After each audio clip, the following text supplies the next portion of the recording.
Good day, Ma'am and Sir. My name is Mylene Vilicaria Victoria, 38 years old, from Karamutan, Luyasis, Pangasinan. My height is 150 centimeter. My weight is 60 kilogram. I am a high school graduate.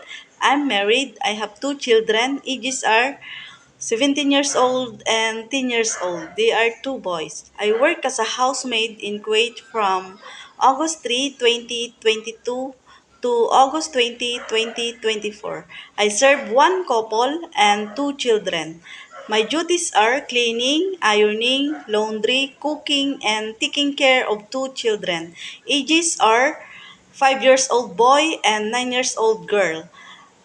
I work as a housemaid in Hong Kong from September 25, 2019 to March 27, 2020. I serve one couple and two children. My duties are cleaning, ironing, laundry, cooking, and taking care of two children.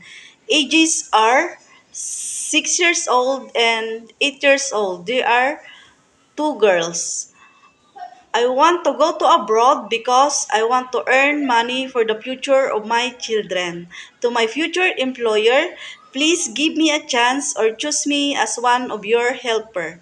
And I promise that I will do my best as a helper. I promise that I will finish my contract. Thank you and looking forward as soon as possible. Bye and God bless.